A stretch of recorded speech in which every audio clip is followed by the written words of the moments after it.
sa pag-generate og bill. So sakto kitsa 11 karon July 11.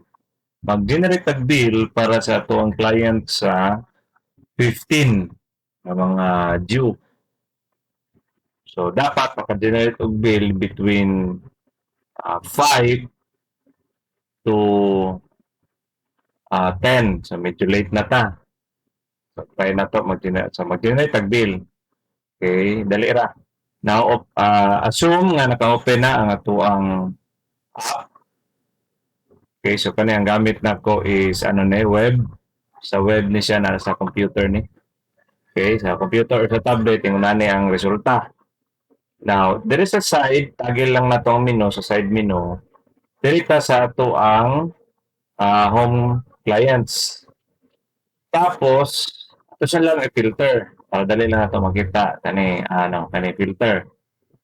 Then, sa filter, ang ato ang pangitaon diri atong i-filter is ang fixed billing cycle date. So since 15 ang ato ang target karon, so select ang 15 then done. So puro na ni 15 ang manggawas. Okay? Now done lang na to.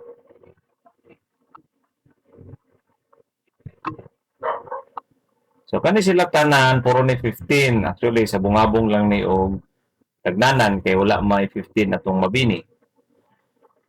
So unsaon para maka-generate? Now simple lang, it's either i-click na to ning select item nga button or i-select or i-click then hold na to ang item or kaning entry. So try na to ang select and hold. Okay, so pag i-select and hold na to, mugawas ning selection diri sa kilid. Now, pag mugawas ang selection diri sa kilid, magpakita pod ning button nga bill, monthly bill. Okay, so anong dali ra? Okay, mag-select lang tanaw. Naatay buhaton para dili pod mo hang up ang ato ang system. Siguro mag-selecta by 10 or by 20. Okay, so tayo na to by 20 na lang. So 2, then para daghan ka og ma-select, kumbaga ma tawag na, ma-portion select nimo siya, pinduton nimo una ang so pananglitan kani dito mo unang select sa pinakaunang entry. Now, kung gusto ko nga isa lang kapindutan, ma-select na gikan dara padung diri sa ubos.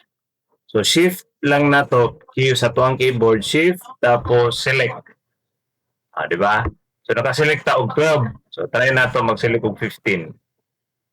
So kani 15 na ni. Okay, so sa taas makita na to 15 selected. Pag ma-select na to, remember na to sa talas nag-select. Okay, then pinduto na to si bill, monthly bill. So medyo mo hang up na siya kadali, o pilit, then magawas na sa taas. Sa may sync, na countdown na diya, 30, 29, 28, 27. So countdown hantod sa mo 0. Okay? Now, before that, balik siya na to. Tanaw sa to usap sa tong last para dito malipat. So ang last na to, di day before, after di.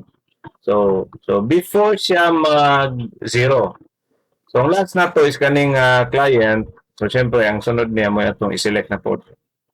So long press lang para magawas ng selection, tapos there is pinaka last, shift then select. Okay. Pero doon sa to siya pinuto ng bill, kinapo pamanaw man ang syncing. Q ang tawagan ni Q.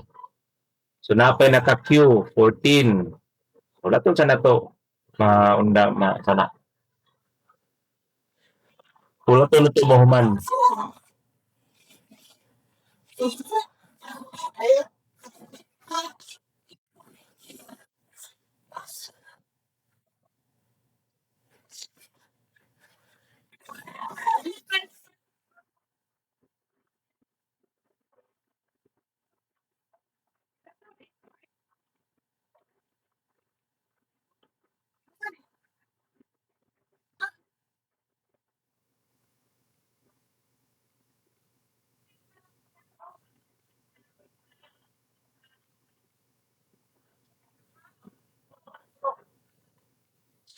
Okay, so syncing, mag-final sync ni siya ang ato ang app karon. So okay na. Siyempre, select pinduto na po nato ang bill, monthly bill nga button.